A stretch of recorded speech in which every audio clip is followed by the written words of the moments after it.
સમાચારોમાં આગળ વાત કરીએ વડોદરાની તો વડોદરામાં સમાછાણી કેનાલ રોડ પર આવેલી સોલાર કેનાલમાં નાહવા પડેલા બે યુવકો પૈકી એક યુવક તણાઈ જતા ફાયર બ્રિગેડની ટીમે તપાસ હાથ ધરી હતી।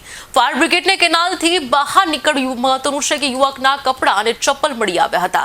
આ પ્રકારે ફાયર બ્રિગેડને કેનાલની બહાર યુવકના કપડાં અને ચપ્પલ મળી આવ્યા હતા। તપાસ કરતા મોડી રાત્રે યુવકનો મૃતદેહ પણ મળી આવ્યો હતો।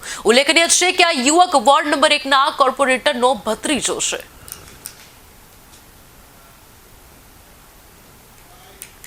हमारा साथी काउंसिलर जहाभाई भरवाड़ना कजिननो छोकरो पवन भरवाड़ 3 वागे केनल में नावा पड्या था અને પછી એ બહાર નથી નીકળી શક્યા, એમાં તણાઈ ગયા છે।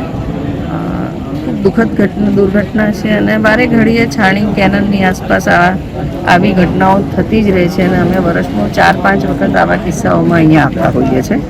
દરેક વખતે લોકોની ડિમાન્ડ એવી હોય છે કે અહીંયા બેરિકેડિંગ હોવું જોઈએ, પ્રોપર લાઇટિંગ હોવી જોઈએ, સિક્યોરિટી હોવી જોઈએ, જેથી કરીને લોકો જાય નહીં। ને સાથે સાથે હું એ બી એડ કરવા માંગીશ કે નર્મદા નિગમે આજુબાજુના વિસ્તારોમાં અવેરનેસ બી કેળવવી જોઈએ કે પાણીનો ફોર્સ કેટલો હોય છે, કેનલમાં નાહવા માટે યોગ્ય નથી અને આમાં એક્સેસ ના થવું જોઈએ, એ લોકોને બી જાણકારી આપવી જોઈએ। કારણ કે જવાનીમાં, જોશમાં, થ્રિલમાં લોકો એડવેન્ચર સમજીને કેનલમાં નાહવા પડતા હોય છે, પણ અહીંયા ખૂબ ફોર્સથી પાણી જતું હોય છે ને આમાં નાવું લિટરલી, આમાં તરવું લિટરલી ઇમ્પોસિબલ છે એવું કહેવાય તો અતિશય નથી। આ નર્મદા નિગમની કેનલ છે, વારંવાર અહીંયા જીવ જાય છે।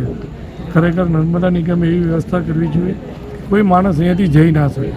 એમને જો અવર જવર કરવી હોય તો કોઈ એક જગ્યાએથી એન્ટ્રી ને એક્ઝિટ એવું કરવું જોઈએ જેથી વડોદરા શહેરના યુવાનોનો જે ભોગ લેવાય છે નર્મદા કેનલની અંદર એ લેવાય નહીં। તમે અત્યારે જુઓ લાઇટિંગ છે અહીંયા પણ લાઇટ ચાલુ નથી, તો ખરેખર નર્મદા નિગમે જે નર્મદા કેનલ છે એની આજુબાજુના વિસ્તારની અંદર લાઇટિંગથી લઈને વ્યવસ્થા એવી કરવી જોઈએ કે કોઈ અંદર જઈ ના શકે।